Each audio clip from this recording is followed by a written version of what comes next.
राधे राधे दोस्तों, आज हम शिव पुराण का पाठ शुरू करते हैं। शुरू करने से पहले मेरी आप सबसे विनती है कि मेरे चैनल को सब्सक्राइब, लाइक और शेयर करना ना भूलें, ताकि हम आपके लिए अच्छी अच्छी कथाएं और पुराणे ला सकें। ओम नमः शिवाय। चलो आइए शुरू करते हैं। राधे राधे दोस्तों, आपका फिर से स्वागत है मेरे YouTube चैनल राधे श्याम में। आज हम आपको आगे की कथा सुनाते हैं जो हमने अभी कल विश्राम दिया था। जिस कथा को उसे हम आगे की कथा सुनाते हैं, जिसमें शिवजी महाराज जो माता संध्या है उनको वरदान देते हैं। चलो आइए शुरू करते हैं। ब्रह्मा जी कहते हैं, नारद, संध्या का यह स्तुति पूर्ण वचन सुनकर उनके द्वारा भली भांति पर सज्जित हुए भक्त वत्सल्य परमेश्वर शंकर बहुत प्रसन्न हुए। उनका शरीर वल्कल और मग्र चर्म से ढका हुआ था। मस्तक पर पवित्र जटा जूट शोभा पा रहा था। उस समय पाले के मारे हुए कमल के समान उनके कुम्हलाए हुए मुंह को देखकर भगवान हर दया से द्रवित हो उनसे इस प्रकार बोले। महेश्वर ने कहा, भद्रदेव, मैं तुम्हारी इस उत्तम तपस्या से बहुत प्रसन्न हूँ। शुद्ध बुद्धि वाली देवी, तुम्हारे इस सत्वन से भी मुझे बड़ा संतोष प्राप्त हुआ है। अतः इस समय अपनी इच्छा के अनुसार वो कोई वर मांगो, जिस वर से तुम्हें प्रयोजन हो और तथा जो तुम्हारे मन में हो उसे मैं यह अवश्य पूर्ण करूंगा। तुम्हारा कल्याण हो। मैं तुम्हारे व्रत नियम से बहुत प्रसन्न हूँ। प्रसन्नचित महेश्वर का यह वचन सुनकर अत्यंत हर्षित भरी हुई संध्या उन्हें बारंबार प्रणाम करके बोली, महेश्वर, यदि आप मुझे प्रसन्नता पूर्वक वर देना चाहते हैं, यदि मैं वर पाने के योग्य हूँ, यदि पाप से शुद्ध हो गई हूँ तथा देव, यदि इस समय आप मेरी तपस्या से प्रसन्न हो तो मेरा मांगा हुआ यह पहला वर सफल करे। देवेश्वर, इस आकाश में पृथ्वी आदि किसी भी स्थान में जो प्राणी हैं वे सबके सब जन्म लेते ही काम भाव से युक्त न हो जाए। नाथ, मेरी सकाम दृष्टि कहीं न पड़े। मेरे जो पति हों वे भी मेरे अत्यंत सुहृदय हों। पति के अतिरिक्त जो भी पुरुष मुझे सकाम भाव से देखे उसके पुरुष तत्व का नाश हो जाए, वह तत्काल नपुंसक हो जाए। निष्पाप संध्या का यह वचन सुनकर प्रसन्न हुए भक्त वत्सल्य भगवान शंकर ने कहा, देवी संध्या, सुनो भद्रे, तुमने जो वर मांगा है वह सब तुम्हारी तपस्या से संतुष्ट होकर मैंने दे दिया। प्राणियों के जीवन में मुख्यतः 4 अवस्थाएं होती हैं। पहली शेषवा अवस्था, दूसरी कौमारी अवस्था, तीसरी यौवना अवस्था तथा चौथी वृद्धा अवस्था। तीसरी अवस्था प्राप्त होने पर देहधारी जीव काम भाव से युक्त होंगे। कहीं कहीं दूसरी अवस्था के अंतिम भाग में ये प्राणी सकाम को जाएंगे।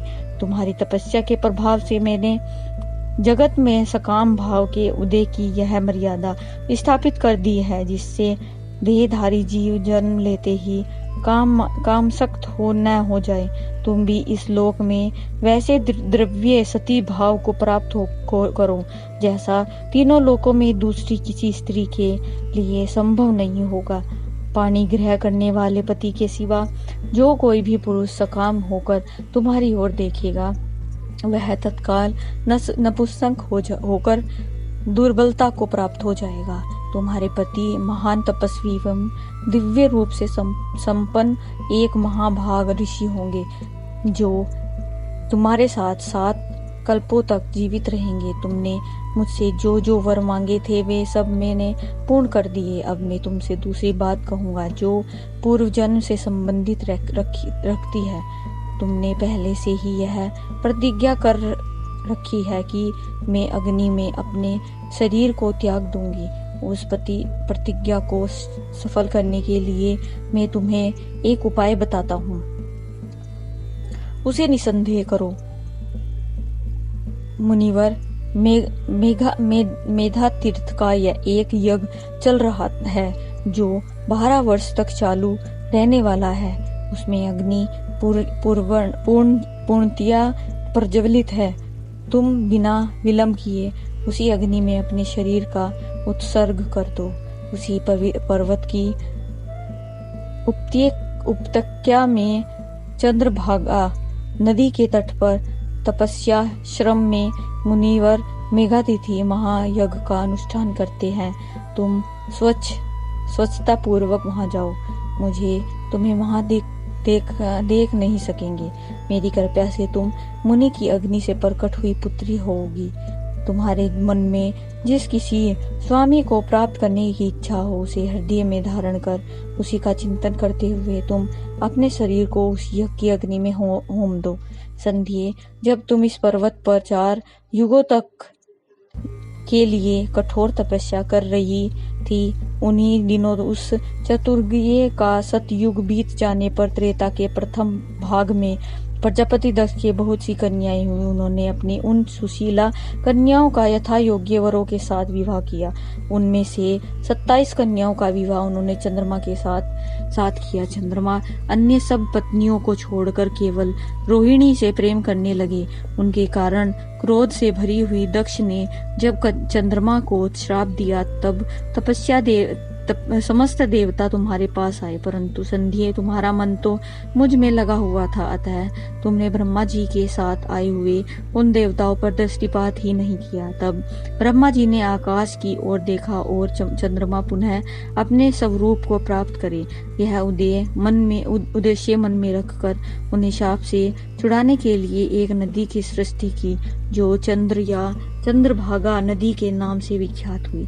चंद्रभागा के प्रादुर्भाव काल में ही महर्षि मेधातिथि यहाँ उपस्थित हुए थे। तपस्या के द्वारा उनकी समानता करने वाला न तो कोई हुआ है, न है और न होगा ही। उन महर्षि ने महान विधि विधान के साथ दीर्घकाल तक चलने वाले ज्योतिषोम नामक यज्ञ का आरंभ किया है। उसमें अग्निदेव पूर्ण रूप से प्रज्वलित हो रहे हैं। उसी आग में तुम अपने शरीर को डाल दो और परम पवित्र हो जाओ। ऐसा करने से इस समय तुम्हारी वह प्रतिज्ञा पूर्ण हो जाएगी। इस प्रकार संध्या को उसके हित का उपदेश देकर देवेश्वर भगवान शिव वहीं अंतर ध्यान हो गए। आज की कथा में यहीं समाप्त करते हैं। आगे की कथा हम आपको कल सुनाएंगे। ओम नमः शिवाय। अगर आपको मेरी वीडियो अच्छी लगी तो बेल आइकन दबाना ना भूलें ताकि आपको मेरे आने वाली वीडियोस का नोटिफिकेशन मिलता रहे। धन्यवाद। ओम नमः शिवाय।